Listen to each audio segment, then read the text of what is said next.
स्वागत है दोस्तों। हम लोग त्रिकोणमिति के चैप्टर को कंटिन्यू किए हुए हैं। पिछले वीडियो में हम लोगों ने त्रिकोणमितीय रेशियो के जो एंगल होते हैं 90 डिग्री तक उसका हम लोग मान देखे थे और निकाले थे शॉर्टकट ट्रिक से। आज उसको हम यहाँ पर अप्लाई करेंगे कि किस तरह से हम उस वैल्यू को रख करके किसी भी वैल्यू का मान निकाल सकते हैं।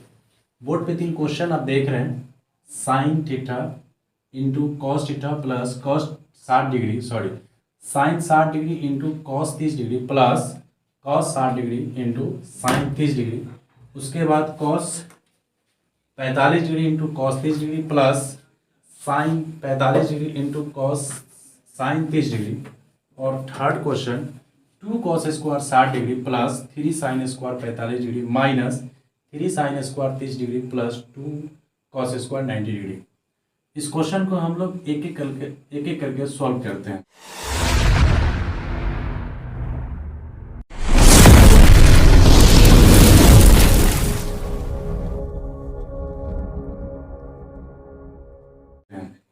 सबसे पहले फर्स्ट क्वेश्चन को, पहला क्वेश्चन साइन 60 का जो वैल्यू होता है वो होता है √3/2।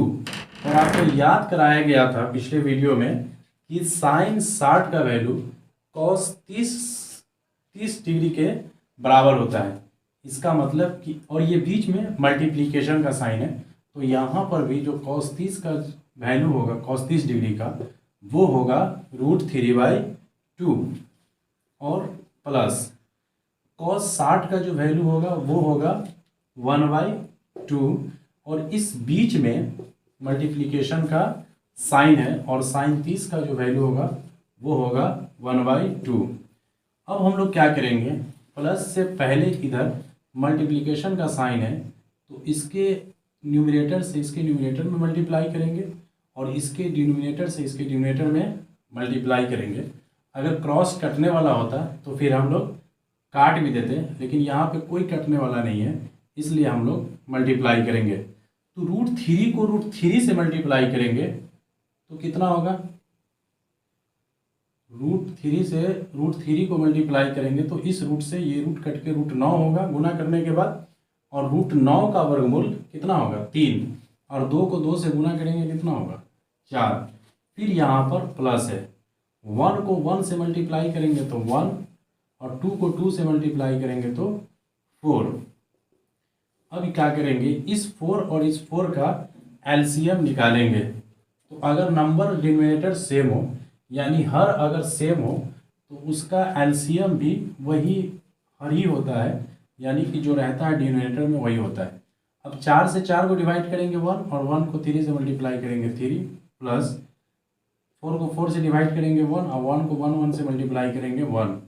अब इसको जोड़ेंगे तो 3 1 4 और 4 से 4 को काट देंगे कितना होगा 1।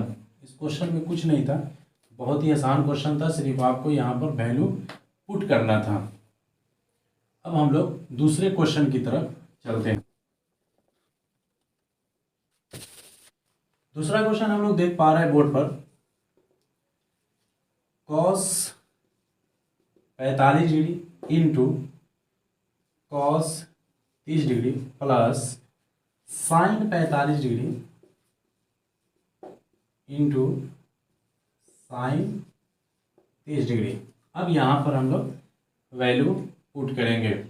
कॉस 45 का वैल्यू आप लोग को याद होगा 1/√2 होता है, और कॉस 30 डिग्री का वैल्यू अभी अभी हम लोगों ने लिखा था √3/2 प्लस यहाँ पर साइन 45 डिग्री का मान कितना होगा √2 और यहाँ पर गुना का साइन होगा और साइन 45 का मान होता है 1/2।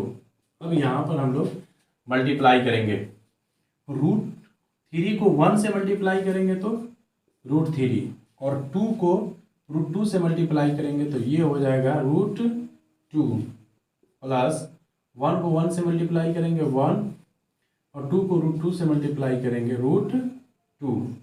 या तो आप इसको एक स्टेप और बढ़ा दें, √2 कैल्शियम कितना होगा √2 ही होगा, रूट 2 को रूट 2 से डिवाइड करेंगे तो 1 होगा, और 1 को रूट 3 से मल्टीप्लाई करेंगे तो रूट 3 और +1।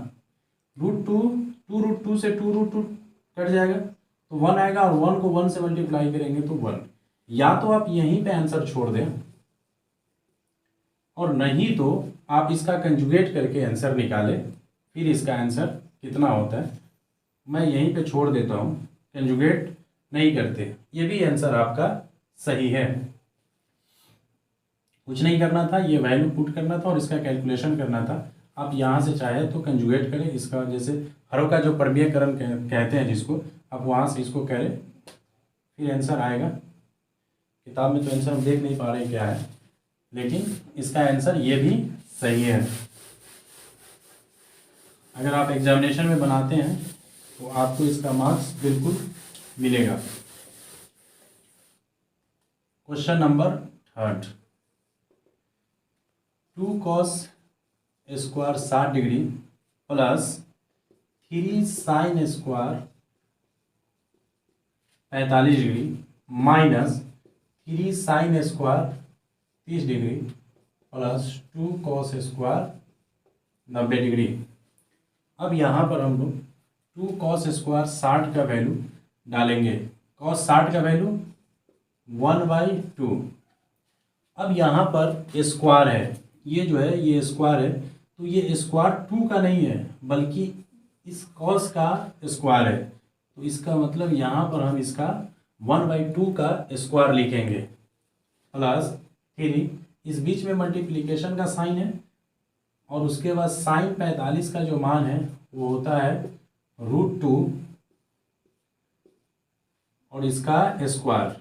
फिर यहाँ पर हम लोग माइनस लिखेंगे 3, और साइन स्क्वायर 30 डिग्री का जो मान होता है वो होता है 1/√2 और स्क्वायर है तो स्क्वायर, और 2 गुने cos 90 डिग्री का मान होता है वो होता है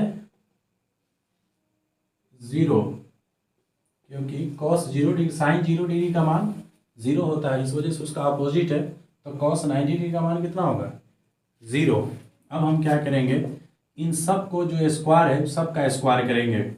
2 1 का स्क्वायर करेंगे 1, 2 का स्क्वायर करेंगे 4 प्लस 3 1 का स्क्वायर करेंगे 1, और √2 से स्क्वायर कट जाता है तो सिर्फ 2 होगा, माइनस 3 गुने 1 का स्क्वायर करेंगे 1 और 2 का स्क्वायर करेंगे तो 4, और ये आपका चूंकि मल्टीप्लाई 0 है तो ये सारा अंक 0 हो जाएगा। आप लिख लीजिए समझने के लिए, बाद में उसको आप हटा भी सकते हैं, कोई फर्क नहीं पड़ता है, क्योंकि 0 से मल्टीप्लाई है तो वो 0 ही होगा। अब हम सबको मल्टीप्लाई करेंगे। सबसे पहले यहाँ पर कटने वाला इसको काट देते हैं, तो कितना होगा यहाँ पर 1/2 प्लस 3 में 1 से मल्टीप्लाई करेंगे तो 3 और 2 माइनस 3/4। अब 2 4 का एलसीएम निकालेंगे तो 4 होगा। अब 2 को 4 से डिवाइड करेंगे तो 2 होगा, फिर यहाँ पे 2 को 4 से डिवाइड करेंगे तो 2 होगा, और 2 को 3 से मल्टीप्लाई करेंगे तो 6, फिर माइनस 4 को 4 से डिवाइड करेंगे तो 1, और 1 को 3 से मल्टीप्लाई करेंगे तो 3।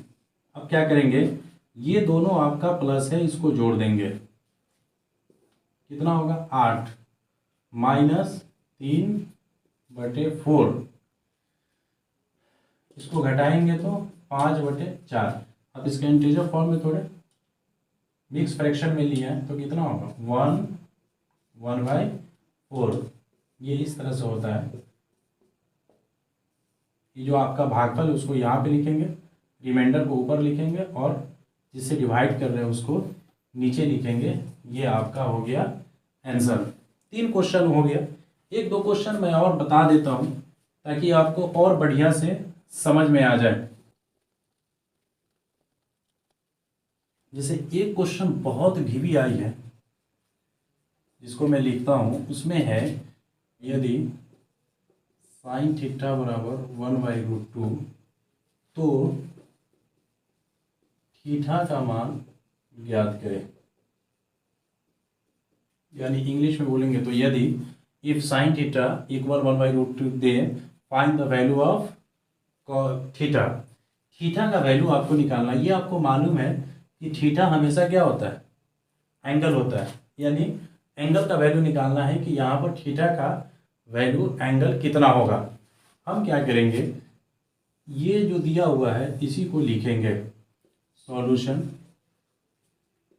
गिवन दैट, यानी दिया हुआ है क्या, साइन थीटा बराबर 1/√2 और साइन थीटा।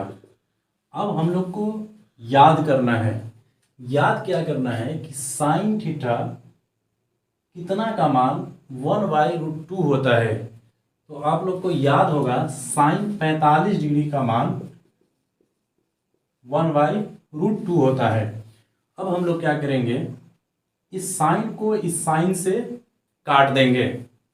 एक बात याद रखेंगे, भूल करके भी इस साइन को इस साइन से इस तरह से क्रॉस नहीं करेंगे, वरना ये गलत हो जाएगा। तो हम लोग करेंगे क्या, ये अंडरस्टूड होता है कि इस साइन से इस साइन, ये साइन हट जाएगा। तो हट जाएगा तो बचेगा क्या, सिर्फ थीटा बराबर 45 डिग्री। आंसर कुछ नहीं करना था, ये साइन थीटा बराबर 1/√2 दिया हुआ है और आपको थीटा का वैल्यू इवैल्यूएट करना है, यानी कि निकालना है। तो गिवन डेट साइन थीटा बराबर 1/√2 और 1/√2 साइन में देखेंगे कितना मान होता है। तो साइन 45 डिग्री का मान 1/√2 होता है। तो इसी वैल्यू जिसका वैल्यू होता है उसको यहाँ पे लिखना है। उसके अलावा साइन के अलावा किसी का नहीं लिखेंगे। रीज़न है कि यहाँ पे जो फंक्शन होगा उस फंक्शन से ही ये कटेगा। अगर कॉस, क्योंकि 1/√2 तो कॉस 45 डिग्री का भी वैल्यू होता है, उस वैल्यू को भी हम रख सकते हैं, लेकिन फिर साइन से कॉस नहीं कटेगा तो फिर हमें परेशानी होगी। फिर उसको साइन 90 डिग्री माइनस थीटा बराबर क्वेश्चन को लेके जाके बनाना पड़ेगा। तो उतना डिफिकल्ट नहीं हम प्रोसेस अपनाएंगे, हम सोचेंगे ईजी वे में बनाएं। तो साइन थीटा, चूँकि साइन है तो साइन ही लिखेंगे और थीटा का मान 45 डिग्री लिखेंगे। एक क्वेश्चन मैं और बना देता हूँ। मैं नहीं चाहता हूँ कि वीडियो बहुत ज़्यादा लंबा हो जाए ताकि आपके साथ परेशानी हो।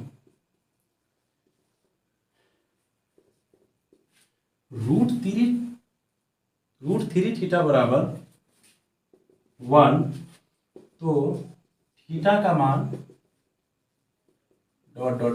इस तरह से भी क्वेश्चन रहता है। हम एक लाइन में इसका आंसर लिखने की कोशिश करेंगे कि यहाँ पर थीटा का मान क्या होगा। अब यहाँ पर √3 है, तो √3 tan थीटा बराबर 1। हम क्या करेंगे, इस √3 को इधर ले आएंगे तो क्या होगा, ये डिवाइड के रूप में हो जाएगा। और आपको क्या करना है, यहाँ पर √tan में किसका मान 1/√3 आता है, इसको सोचना है। तो आपको पता होगा कि tan 30 डिग्री का मान 1/√3 होता है। क्योंकि cot 60 का भी मान 1/√3 होता है। तो यहाँ पर cot 60 नहीं लिखेंगे क्योंकि tan से cot नहीं कटेगा। तो इस कंडीशन में हम क्या करेंगे, ये tan कटने के बाद क्या बचा, 30 डिग्री, यानी थीटा का मान 30 डिग्री आया। दोस्तों मैं उम्मीद करता हूं कि आपको ये चैप्टर समझ में आता होगा और ये त्रिकोणमिति की जो सीरीज चल रही है ये भी आपको समझ में आती होगी। बहुत जल्द मैं त्रिकोणमिति और अलजेब्रा वक्त को देखते हुए, एग्जामिनेशन के वक्त को देखते हुए दोनों चैप्टर को हम एक साथ लेकर चलेंगे।